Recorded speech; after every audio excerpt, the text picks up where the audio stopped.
Hello, everyone. It's Dr. Nirav Pandya. A lot of people have questions about the return of James Wiseman and Draymond Green to the court for the Golden State Warriors. Here's a quick breakdown of their injuries, what to expect upon their return, and what we see in general for athletes coming off these type of injuries. Now, once again, with Draymond Green, we had an issue in terms of his lower back. The back, once again, is made up of the vertebra, which are the bones, as well as the discs, which are basically the cushioning areas between the vertebra. What can happen when a disc is inflamed or herniated, there can be some degree of irritation to the nerve roots that are right behind the disc, and this can sometimes cause pain as well as weakness in the lower extremity. And in Draymond Green's case, this was his calf. Now, in the acute phases of rehab, you're basically trying to get that weakness and if there's any pain down. After that basically subsides, you're working on regaining mobility as well as strength in the extremity, and then you can go to sport-specific activities. The important thing to understand is you need to gradually introduce new load to the body. So you can't immediately go back as soon as strength or pain are basically resolved to full activity. You gradually begin a slow, gradual ramp up in terms of activity, then athletes can get back to play. Now, the important thing to note, and in general, if you look at NBA players who have herniated discs or even professional athletes in general, there's about a 75 to 80% chance that athletes will return to play. The good news is that there really is no difference in terms of whether athletes get surgery or not.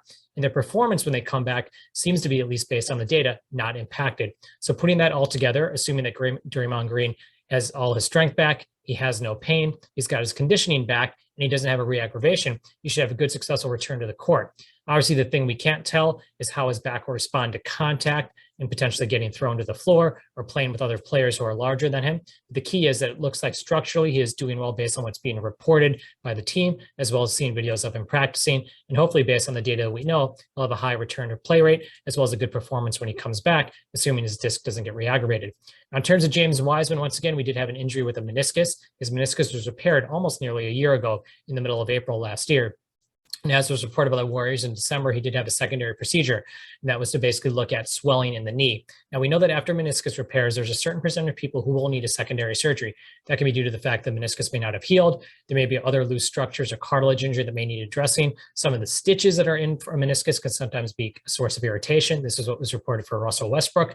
Or sometimes there can just be generalized swelling that occurs after an injury, particularly when athletes are beginning to ramp back up to activity.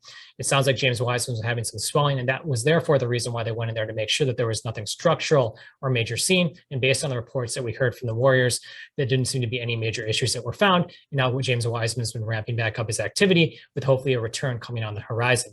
Now, in terms of athletes, when they're coming back from meniscus repair, once they've kind of passed that 5-on-5 scrimmaging phase of the rehab, what you're really looking for is how confident they are in that knee. We know that structurally the meniscus is healed, and then you're looking for confidence in terms of movement. So even though athletes may be looking very well in a 5-on-5 or scrimmage setting, the unpredictability of a game setting can sometimes impact their performance.